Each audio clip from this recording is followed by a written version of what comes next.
Saluton, karaj amikoj kaj bonvenon. Hodiaŭ ni parolos pri io, kio estas tute natura, tre konata, sed strange malofta en nia ĉiutaga vivo. La potenco de maraj ondoj, kaj pli specife tajda energio. Kiam ni staras sur la strando kaj rigardas la maron, ni sentas ĝian grandegan forton. La akvo konstante moviĝas, leviĝas kaj malleviĝas pro la altiro de la luno. Teorie, tiu senĉesa movado enhavas sufiĉe da energio por lumigi sennombrajn hejmojn tra la tuta mondo. Tamen, malgraŭ tiu grandega potenco, tajda energio restas strange flanke en la campo de renovigeblaj energioj. Kial tio okazas? Kial ni vidas tiom da sunpaneloj sur tegmentoj, kaj tiom da ventoturbinoj sur campoj, dum la maro restas preskaŭ netuŝita por tiu celo? Tio estas la ĉefa demando kiun ni volas esplori. Unue, ni devas paroli pri mono. Nuntempe, la sistemoj por kapti tajdan energion simple ne estas sufiĉe malmultekostaj por vaste konkuri. Konstrui kaj prizorgi maŝinojn en la maro estas tre kosta afero.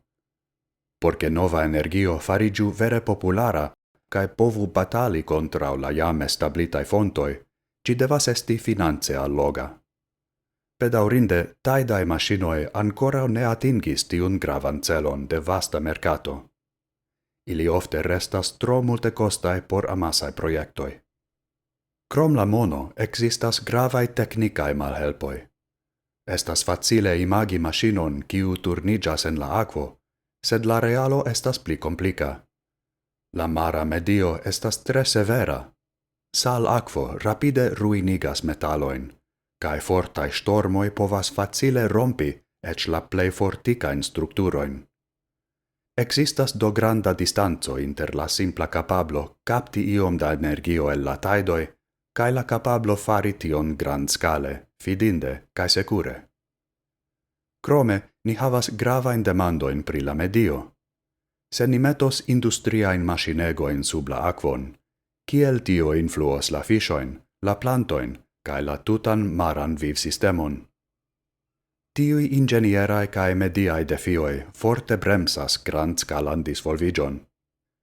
Pro ĉio ĉi, la vojaĝo de malgranda eksperimenta projekto al grava profita fonto de energio ankoraŭ ne vere okazis. Do, kio atendas nin en la estonteco? Ni devas demandi nin, ĉu tajda energio havos veran eblecon por signife kreski kaj fariĝi grava parto de nia energifontaro, aŭ ĉu ĝi simple restos specifa solvo por kelkaj marbordaj vilaĝoj. Ni ŝatus scii viajn pensojn pri tio. Ĉu estas laŭ vi aliaj klarigoj pri tio, ke ni ankoraŭ ne sukcesis utiligi la maron tiel?